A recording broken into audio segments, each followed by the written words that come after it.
by the day, and all the characters are strangers, and the pubs have different names. I tell a joke, I like to meet them, but they loathe me and I hate them back. Absence makes the heart grow fonder, fondness makes the absence longer. Length loses my interest, I'm a realist, I'm insatiable. Stop counting days until I fly with hours before your reply.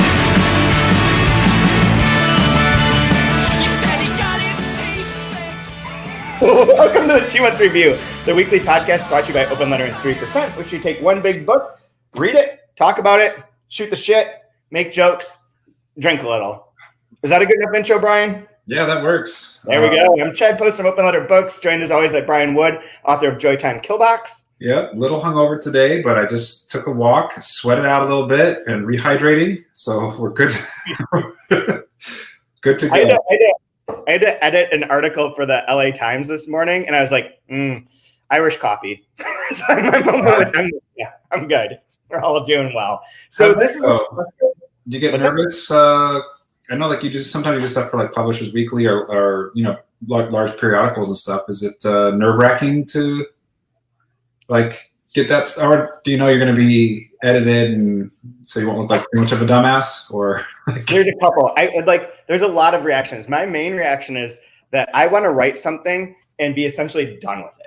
And like whatever people can make it better, but I don't want to reread it. It's like listening to a podcast again. Like I won't ever listen to this podcast. I like doing it, but I don't want to have to invest in it. And so when it comes back, when they edit it, I'm happy, really happy with the people at PW who are just like, we've just rewritten this into this form. I'm like, cool, works for me. Looks good.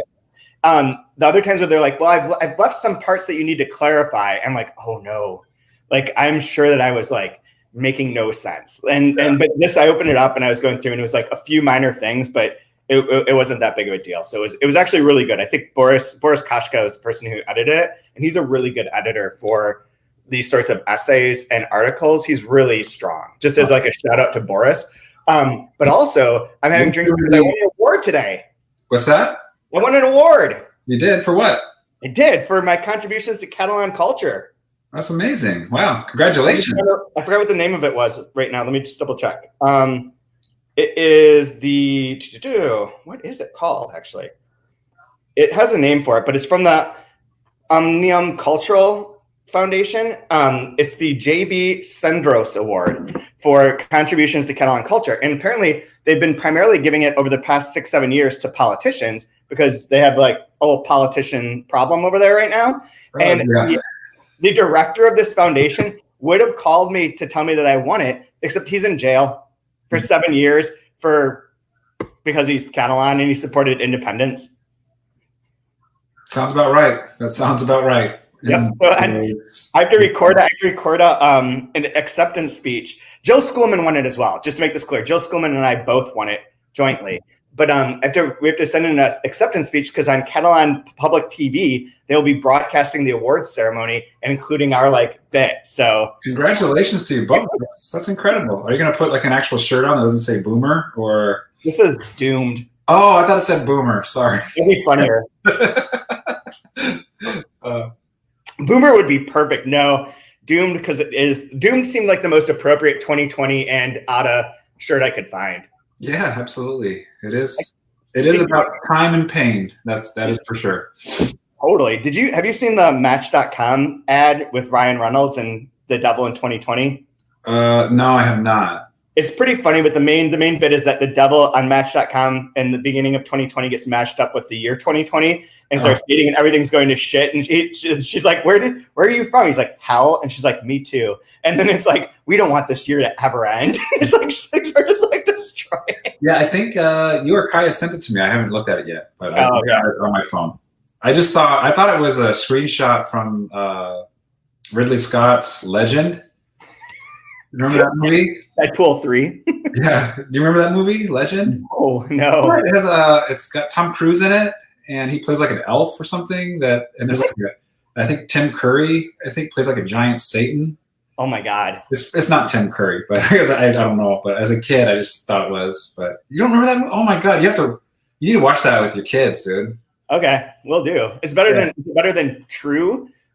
Which are currently what we watch on Netflix all the time, in which they go to a wishing tree and make wishes and they come true. Okay, cool. No, My daughter, she's 5. She has a new favorite show, and it's called Full Bloom, and it's Project Runway, except clothes. They're doing flowers and floral arrangements, and she's like obsessed with this show. I don't know why. She's like absolutely obsessed with whose flowers are gonna get them cut off and clipped and pruned from the show or whatever. Amazing. I don't know. It's weird. She's totally obsessed. So our new craft time is to go buy flowers and make arrangements and stuff. So it's it could be totally worse. So it could be way worse. It could be meth. I'm glad she chose dahlias. It's like Real Housewives. Yeah, exactly. So this season we've been talking about ARDOR by Vladimir Nabokov, and today's a special episode in which we've already finished the book, but we read a couple essays, 3 essays about it to try and get like some critical or scholarly perspective. Essays ranged in tone and emphasis quite a bit. So I think I'm gonna make a warning. I'm gonna make a general trigger warning. If you're an academic and you're listening to this, just know that I don't mean anything about you. Okay? Sure. Okay. But I really don't like academic writing. like very much don't like it. I think that's could be like, obviously it's your opinion, so that's fine. But do you think it's because you're coming from a completely different way of looking at books than like maybe a PhD or somebody writing a thesis is going to be viewing a piece of literature? Yes and no. I mean, part of it's that, part of it's not. So let's start with the one I have to find really quick, which is Ada on the science fiction one, because this is the one where it's the biggest example for me of like, this is the sort of writing in academia that I do not care for. And so the source, that one's is it from DePauw? The author is Roy Arthur Swanson. Mm-hmm. It's online in like full bold for some fucking reason, which I do not know. But where is he from? It doesn't have a bio on here. I don't know who he is. It's in a magazine called Science Fiction Studies. So basically, this essay by Roy Arthur Swanson, who is quite possibly a translator who is 95 years old and lives in St. Paul, Minnesota, and is a professor emeritus from University of Wisconsin-Milwaukee. So the premise of this is his attempt to make Ada into a science fiction by talking about how it uses 3 eversions, like rather than inversions or any other word, this eversion, which I had not heard of. I don't know if this is a term, but it feels like a term that was made up for science fiction, where it's like things that are inverted or changed or transformed or transmogrified in some way. By doing that with like time, place, and gender, it becomes a work of science fiction. And then he tries to really shoehorn in the Sirens of Titan by Kurt Vonnegut. And that's the moment where like, I don't think it's because I'm coming at it from a different place, because I've also tried to write things where you take 2 things that don't work together and jam them together and try and force that to make sense so that you can make some point. Like I do that in every post. And that doesn't mean that I'm fucking smart. Like that doesn't mean that's fucking right. And like this really felt like a real strain to try and get to like a lot of effort to try and get to like this being science fiction. Like the gender one in particular was a section that bothered me. Okay. Yeah. I was curious. I mean, I like, I thought maybe it's just like trying to find, because everyone's going to talk about time, obviously, is really easy to talk about with this. And there's tons of examples. Or pleasure and pain is very easy to talk about, or heaven and hell is very easy to talk about. And so I think maybe he's just trying to find a different angle or something interesting. One, it's more likely to be published or something like that. But yeah, I see what you mean. Where it's just kind of stretching a little bit, perhaps. But I also don't think that like the writing in the 2 of the 3 of the articles that we talked about is very dry.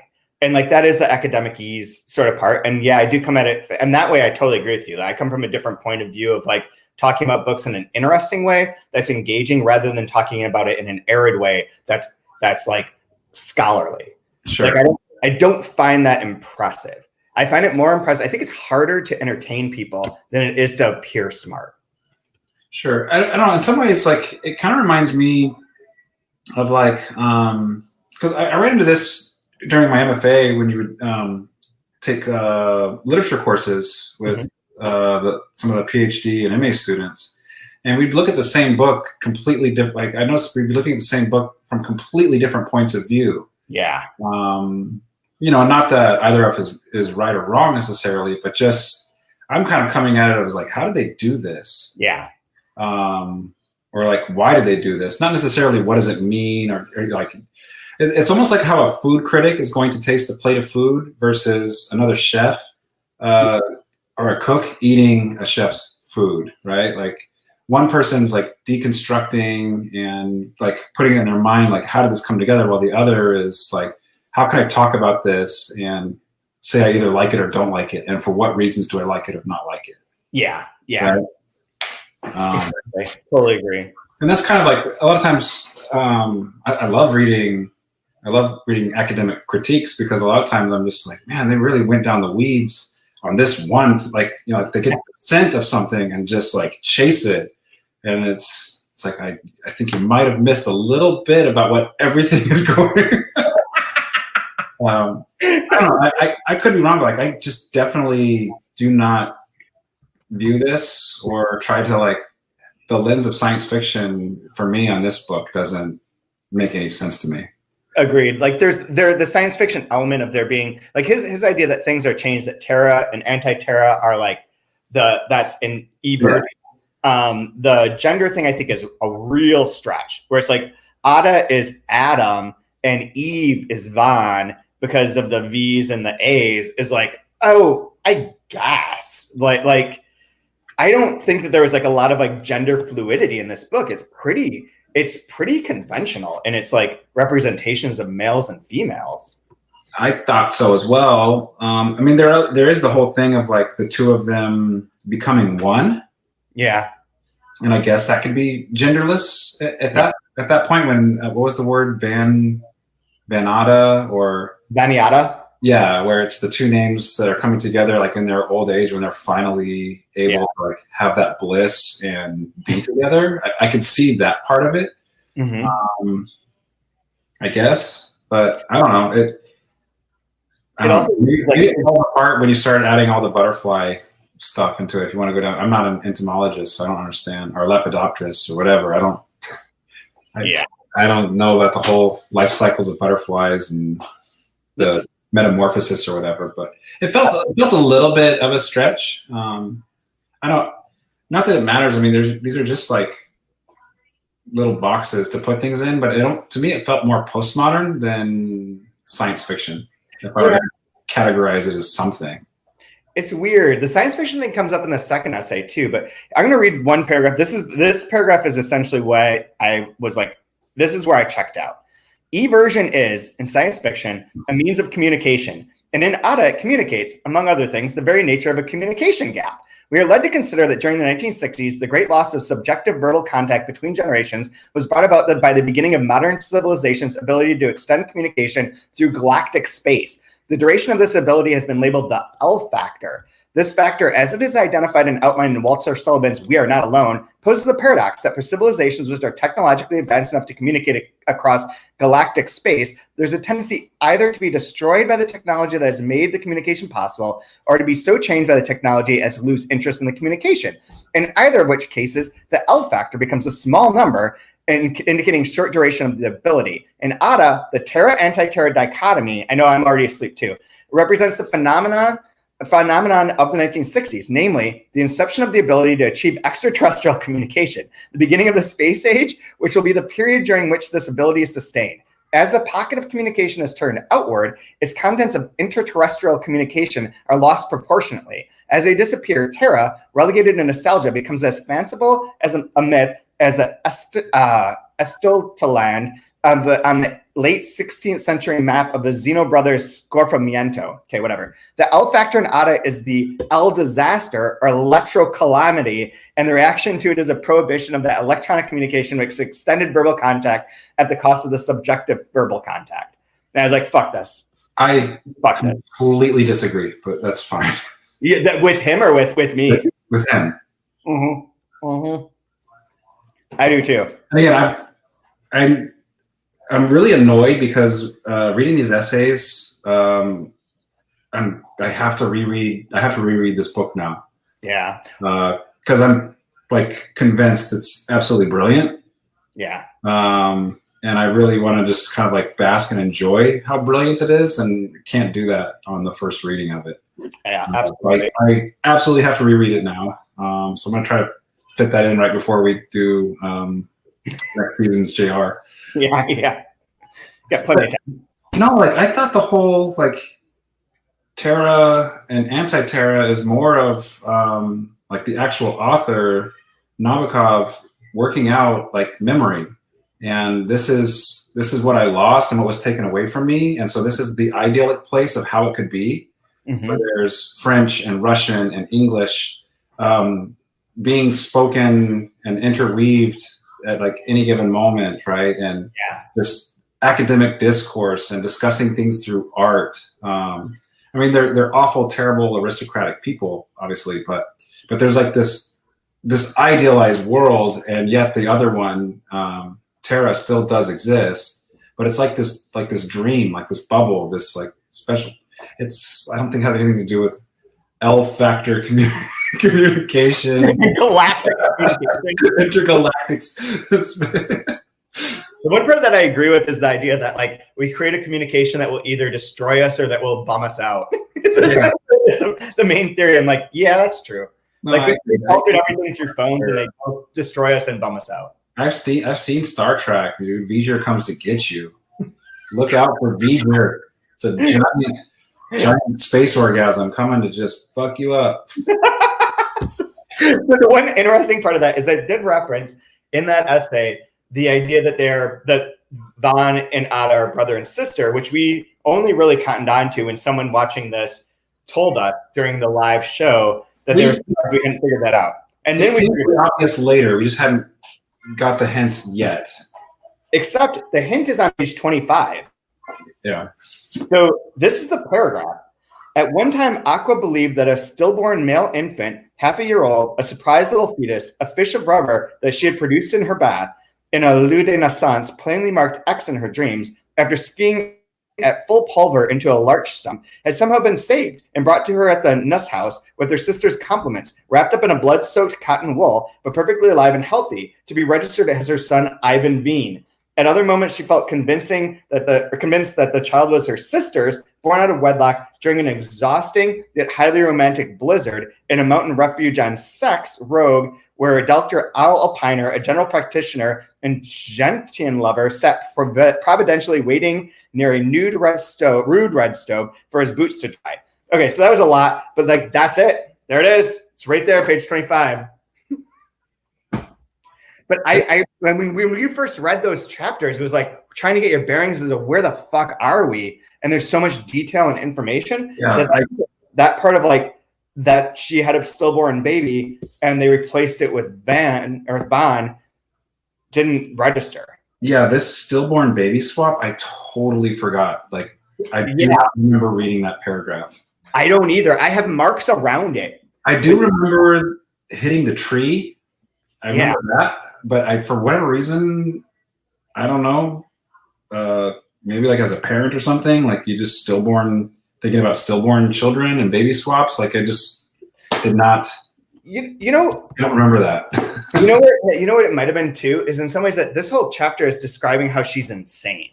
Yeah. Part of her insanity is that at one time she believed there was an infant that was a fish of rubber that became her son. Like it seemed like a delusion. Yeah, it felt like very fever dreamed, and even the way it's written, like it's so wordy and crazy, but isn't that? And it's discussed in one of the other essays we read. Like that's kind of like part of like the trick of this book too, is what's real, what is not real, the artificial and the and reality, like next to each other, and that constant juxtaposition, like. The example of the person that puts real roses in with the fake flowers to draw people in to buy the fake flowers. Yeah.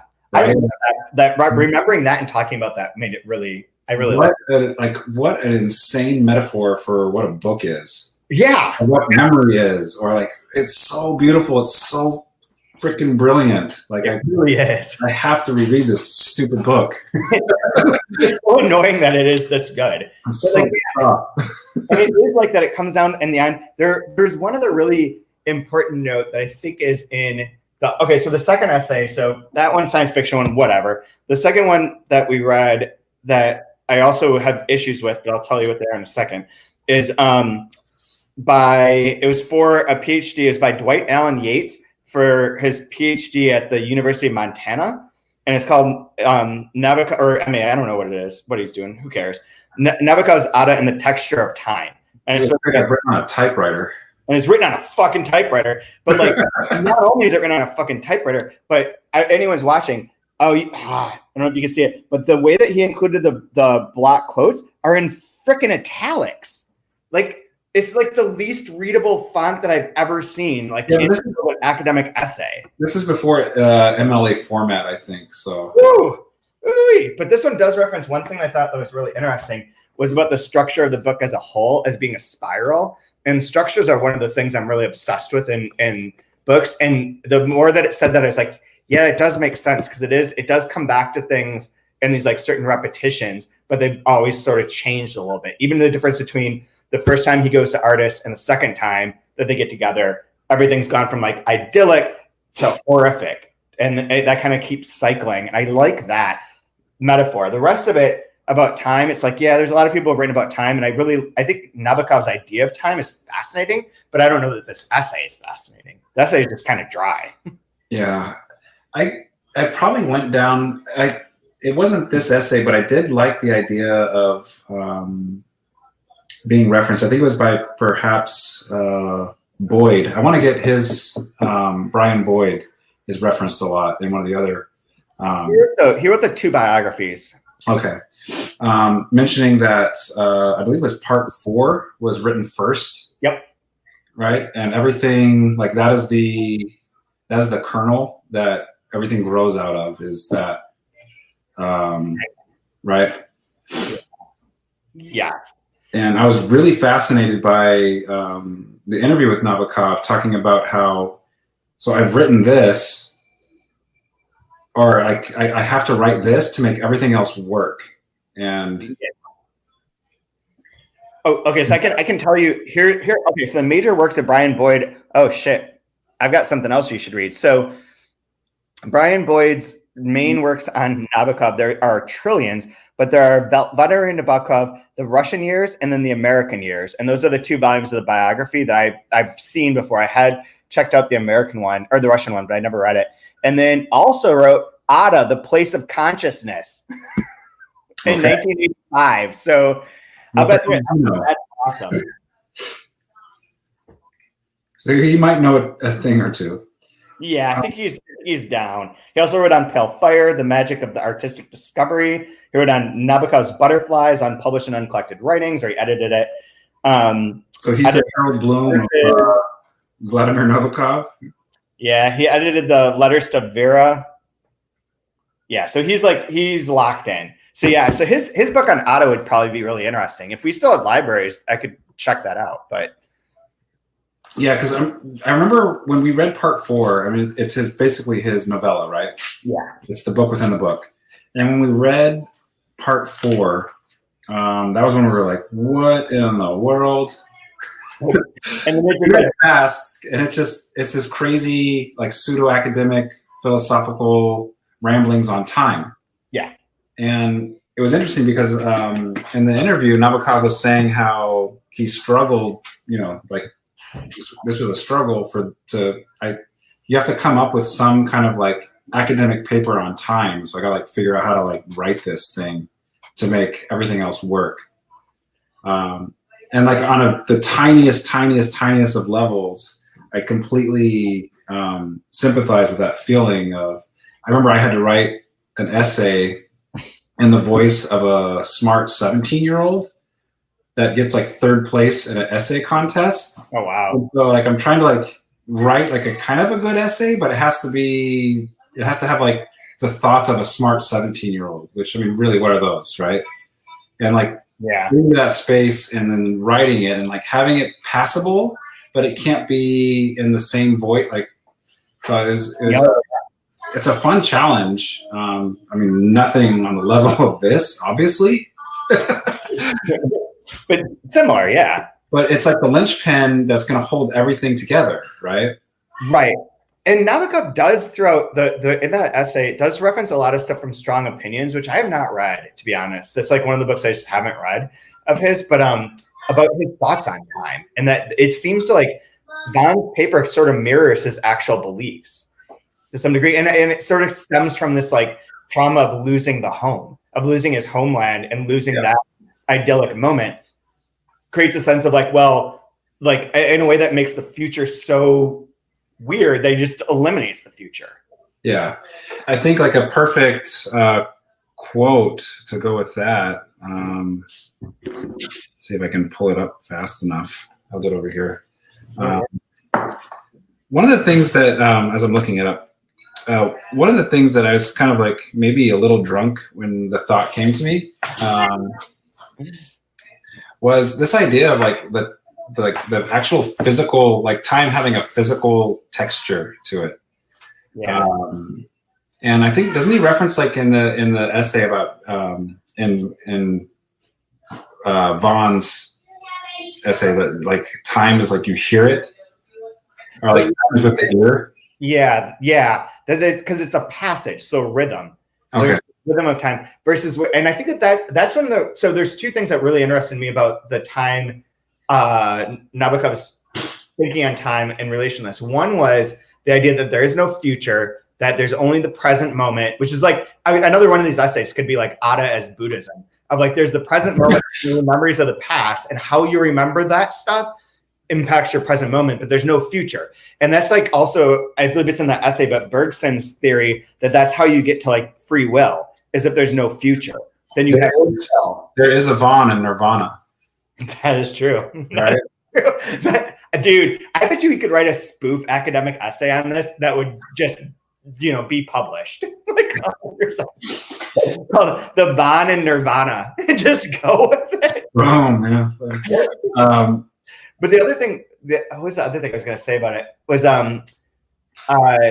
the other thing I think is really interesting is trying to divorce time and discussions of time from spatial metaphors. Mm-hmm.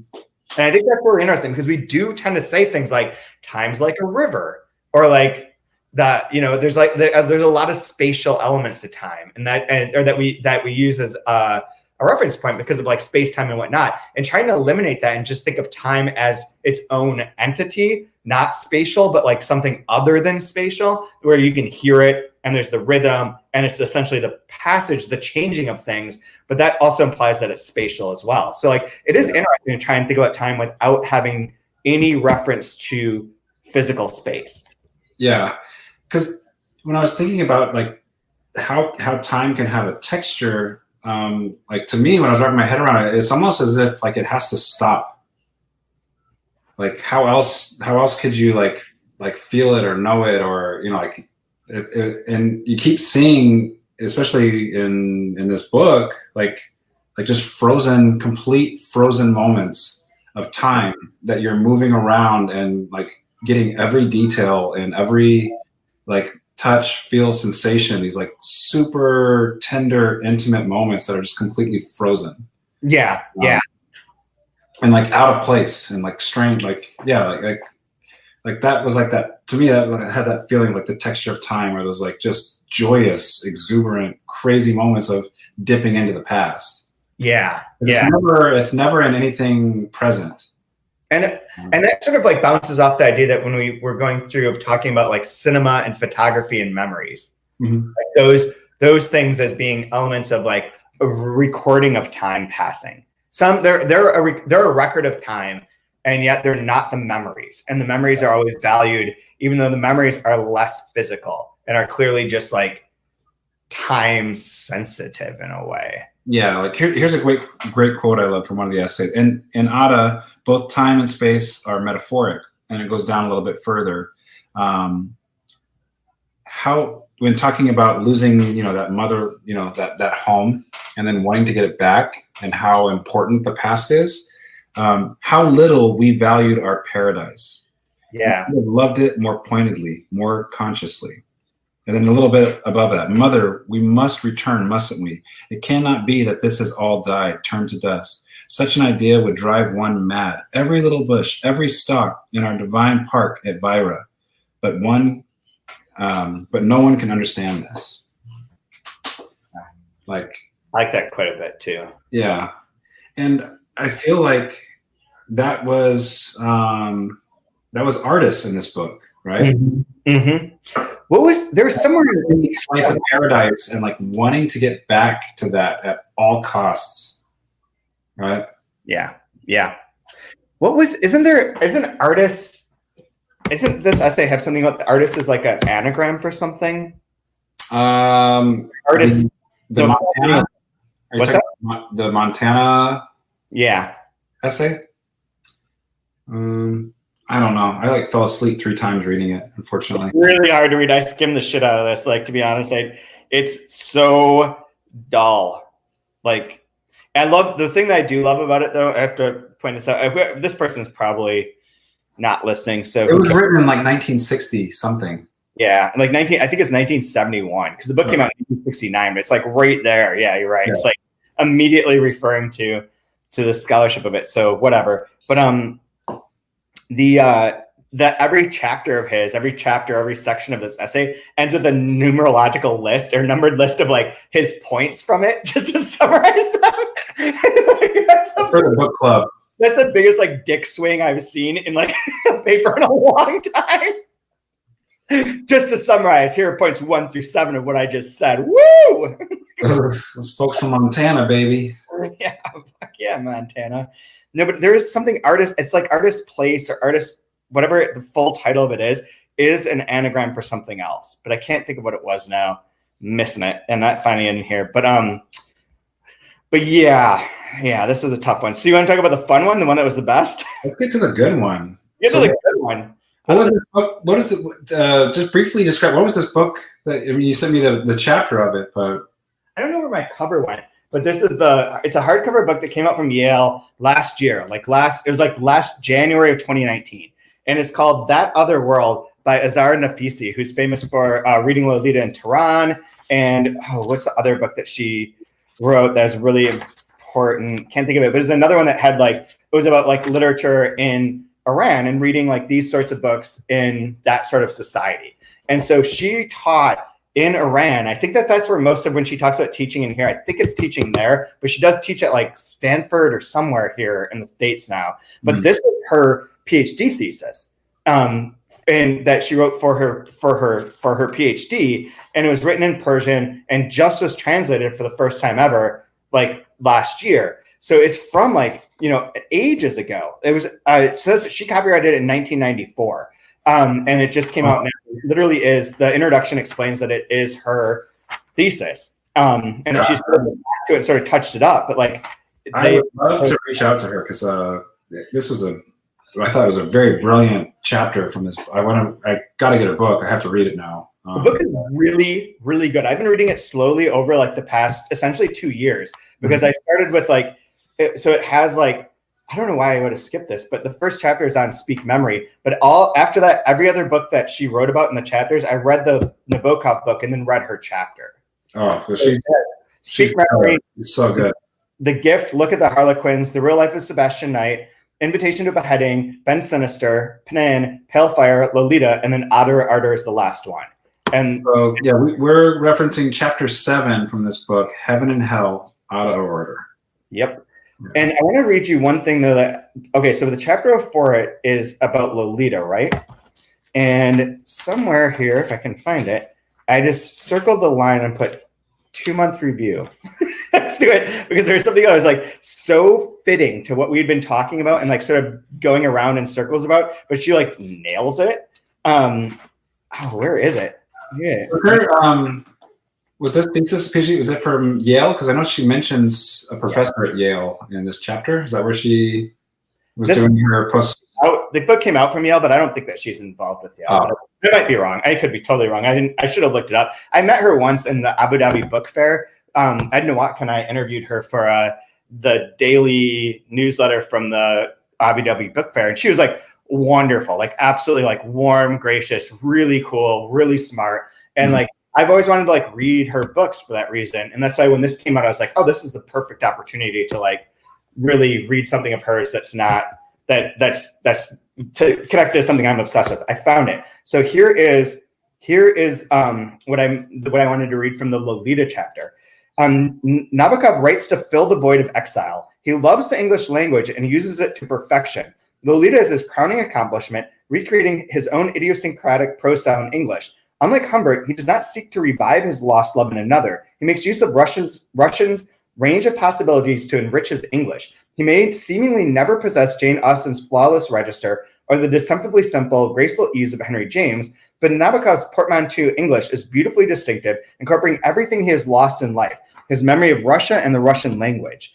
And that I wanted to mention because last week I said the thing about Gore Vidal, saying that he didn't write, and Nabokov didn't write in English, that he didn't write English at all. He wrote his own hybrid of things, and that sort of pops up then again right there. But there's a lot of stuff in her book. It's really good. She's really smart, and she does a great job of like sort of summarizing the books in ways, and then like teasing out aspects of like how he plays with like mirrors and doubles and different acts of point of view, and it's fantastic. But yeah, so what did you like about that ARDOR chapter?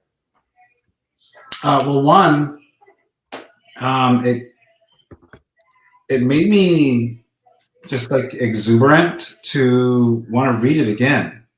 Her passion and her love for Nabokov's work, just it's infectious in the way she writes. I think it's so wonderful when you come across somebody that just makes you really excited to like nerd out what they're into.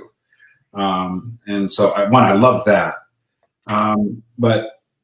But two, I thought she just was so poignant and clear in describing like all the dualities that are taking place within this book simultaneously, which is just, it's insane. This book is insane. The book is super insane, and like reading through her. I mean, it's been a long time, but like obviously there's heaven and hell, like stuff we picked up on, right? Like Eden and being outcast. There's pleasure and there's pain. There's artificial and real. There's memory and there's time. There's space. Yeah, and all of these things, like this continuous, prolonged, amazing metaphor that just works and is balanced, and you know, like the perfect little butterfly. Like the guy is out of control. Like. So stinking good. It's wild. It's wild. And it's like how pleasurable the line, just on a line level, how pleasurable it is to read Nabokov's work. Like, and there's that. Yeah, he's a master and in control of everything. And I do like that she brought up that there's a lot of like games and fun, but it's not to like make you feel like you're missing out. Like you can totally not get any of those, and you're going to be fine. You're okay. I'm going to make what probably isn't a controversial statement, but might seem as such. But is that like the two males that wrote about this are really trying to prove that they understand all those secrets and all the little tricks and games. And she's writing about she's embodied in this essay in a way that they don't embody themselves in their essays at all. They literally are the academic aridness of writing, and the thing that I dislike. She is very much like, I'm writing this now, you know, here's what I've finally come to this chapter. I'm going back to this book for like the 90th time, and tells like her story of how it was the first book that she read. She's like part of the essay, and it gives so much more life and space to being able to talk about it in like a rational, good way. And like what you're saying about like, you don't need to know all those tricks. You don't need to understand all of them to understand and appreciate the book on a sentence level, plot level, theme level. And the other essays sort of like, lean into, we're going to explain this. We're going to articulate these parts. And I think that that's one of the things I find so refreshing about her book and her writing is that that's entertaining and smart. That's the key. I don't think you need to be anything more than entertaining and smart. Well, like to me, it's like actual intelligence about it. Mm-hmm. If you can describe something in a way that like is so infectious and like alluring to the reader, like you actually know the thing, and you don't have to like be this authority about it or try to be an authority about it or be legalistic about this is what it is and here's the proof and like come at me. like it's not that at all. Like the way she talked about like this book, like again, I was like, I gotta read it again now.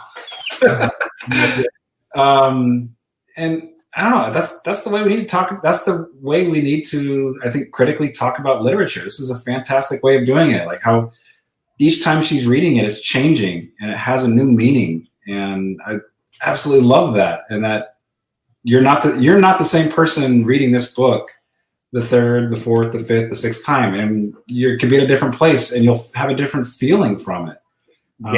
And that's what I think great works of art do.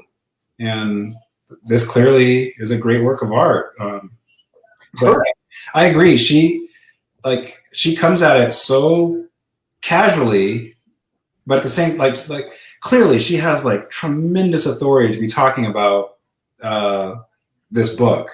Yeah. But she does it so just like inviting and wonderfully and at ease. Like it makes you feel comfortable to like feel dumb about the book. Yeah, exactly. And that's what I really like about it, because I feel really dumb about this book. I'm going to read two bits really quick from here. So I'll do it in reverse order to segue. So part 3 of the essay on 262 begins, during the autumn days I've spent rewriting this last chapter on Ada. I have also been thinking of when 2 decades ago I read Ada for the first time and gradually discovered Nabokov. At the time, I could never have imagined that I would come to write about Ada. Nevertheless, something must have been percolating even then. With Ada, my present time has always encompassed my future expectations, and it remains the case. I've returned to Ada after every fundamental change in my life. This novel always causes me to combine and reconsider unrelated times and different relationships. Ada finds an acceptable association of them. That spring when I was 20 and I had just discovered Ada has the green and red background of an unforgettable natural world, or so it is in my memory. The red soil and the wide brooks that turn the ground into a gigantic chessboard, reminiscent of the world of Alice's Adventures in Wonderland. Like that's such a like amazing, like very personal and very much like what you're saying of like she's read it several times, she goes back to it several times. It's like very friendly. But the part on the texture of time in here, I think her one paragraph on this, which is a bit long, but bear with me, does a million times better than the whole other essay that was from Montana. Yeah. Multi-directional reality applies equally to the inset narrative of Vaughn's treaty and the greater world of the novel itself. Nabokov's descriptive style weaves this metaphoric vision into the texture of every scene in Ada. Every moment involves another moment, and every scene another scene. So much so that thinking uniquely in terms of heroes or villains, protagonists or antagonists, is meaningless, because Terra cannot be thought of without anti-Terra, nor hell without heaven. Vaughn's The Texture of Time is a structural trick. It has no existence beyond the framework of Ada.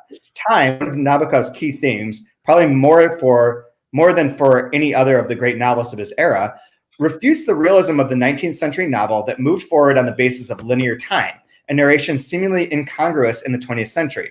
The tradition of the 19th century English language novel developed greater complexity and ambiguity with Henry James's narrative art.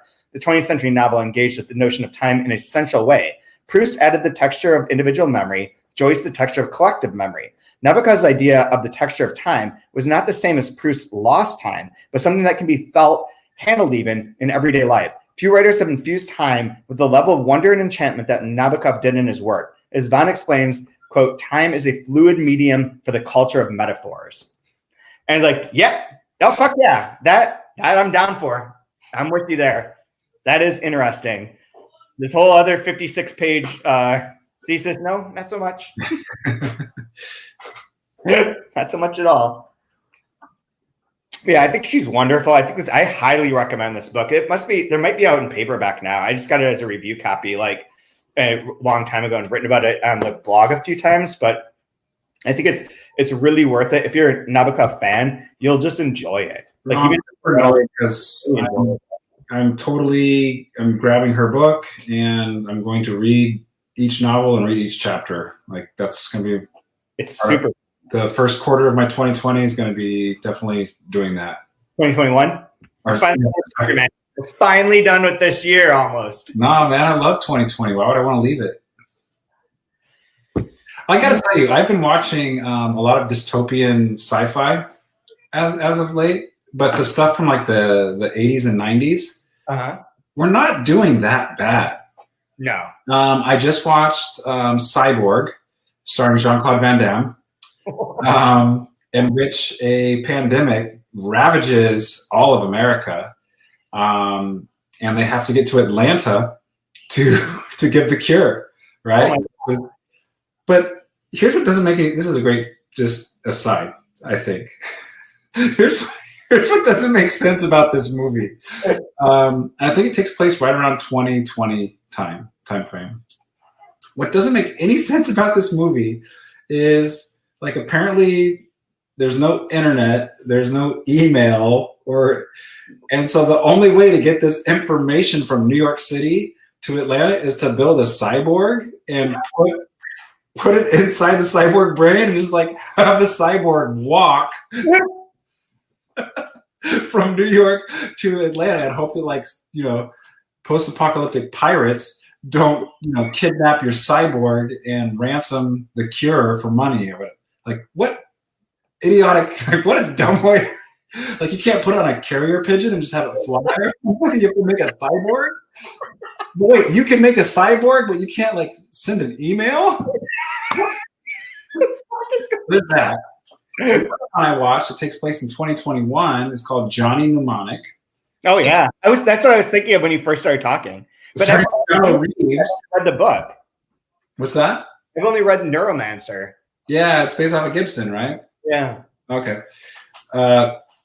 So Johnny Mnemonic, where in the year 2021, there's the Black Death going on, which gives you the shakes. So it's like a COVID virus Parkinson's or something. I don't know. It's something terrible. COVID? Yeah. The cure for that is inside of like a sentient dolphin that's hooked up to the virtual reality internet or something. But in this world, again, you can't send an email because it'll get like hacked or something. Right. So you have to implant data into people's brains. Like you wet wire a hard drive into your brain, and that's the only way to carry information. And the most that you can put into somebody, if they have a doubler, is 250 gigabytes. I have 250 gigabytes in my like music file right now. That's like a thumb drive you get for free at a hiring fair at a booth, right? I've got 250 gigs in my brain. It's leaking into it. So that's the time crunch because he's gonna have total seepage of all of that information in his brain for Keanu. So that's 2021. We're doing fine. We're doing totally fine. Yeah, we can just send an email and fix stuff. The Trump vaccine is on its way. We're gonna be okay. We can't keep people out of the hospitals and emails. We're good. Yeah, we don't have a dolphin or a terrible cyborg. There is a How Did This Get Made episode on Johnny Mnemonic. Okay. You should listen. Like it's super fun, if I remember right. And Cyborg is a Canon film, and I cannot recommend Canon films enough. As long as you're not triggered by everything, Canon films are wonderful. They're so vile. They're incredible. They just don't. Those ones are like just fast and loose and don't care about anything, right? I've heard about this before. Yeah, no, it's like two Israeli dudes that just made stuff on the cheap. Like everything involved a terrorist that's trying to kill people from Israel, and Chuck Norris has to kill all of the Arabs. Like that's half of Canon films is Chuck Norris on an airplane shooting people with an Uzi. Oh my god. People will get kicked. Like how do we get somebody that can do karate kicks to kick somebody in the face? Let's make this movie. There we go. Done. No, they went bankrupt off of two movies. Sylvester Stallone, Over the Top. They overpaid for Sylvester Stallone. That was one of their. That movie is amazing. Yeah, you win custody of your kid through arm wrestling. Yeah, arm wrestling is a sport. Is it? And then they lost their shit on Superman 4, The Quest for Peace, I think. That's the one where a Chippendales dancer that can't act plays the villain. But I don't know. That was a long aside to say 2020, we are doing fine. I've been watching sci-fi films. We're doing okay. We're hanging in there. Hanging in. It's interesting. I wonder what will happen. This is also a side note, but there was a time back in like 2011, 2012-ish that a lot of like literary people or like high-minded artists came out with things that related to like an apocalypse or a darkness. And it was basically like this assumption that like Obama would never win. And like everyone had been working on stuff in like the George W. Bush years, and like what was next would be worse, and that Obama wouldn't win. So it was like this great terror that kind of came out through artworks, and it was like very interesting, like how the different people, like Margaret Atwood's trilogy starts then. Then the Gary Steingart super sad true love story is then. Like there's a bunch of these like semi-literary, or I mean both of them are literary, but like those people that wrote these kind of like dystopic novels.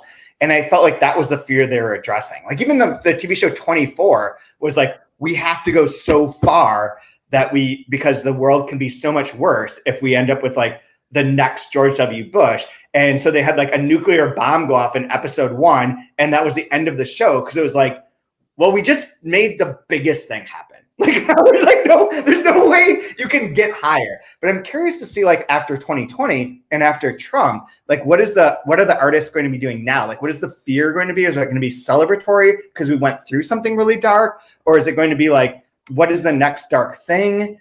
Are we going to have our dystopians going to be like dystopian books going to have to be like really realistic since we have like a better sense of what that could be than we did before? I got everybody Cormac McCarthy's The Road for Christmas. Fucking hate that book. That came out around that time too. I didn't think about that book up until like the last 10 pages, in which I think it's the most fucking stupid, shitty, horrible ending of any book, and that whoever edited that should like literally lose their job.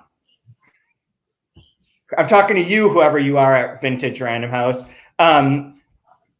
You probably it doesn't matter. You're like part of some super conglomerate that doesn't give a shit about anything. Like there we go, full circle. And you can read about it on Chad's piece in the LA Times coming out who knows when. Who knows? But yeah.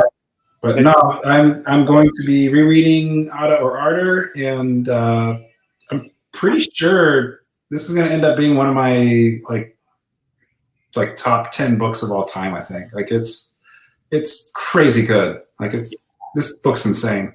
The more I think about it, the more I really like it. Yeah, I kind of hated it at first, and boy, I'm liking it more and more the more I think about it. And like during this process season, where I'd be like, oh shit, I have to read Ada, and be like, there's like 45 pages, and it's gonna take so long, and it's so dense.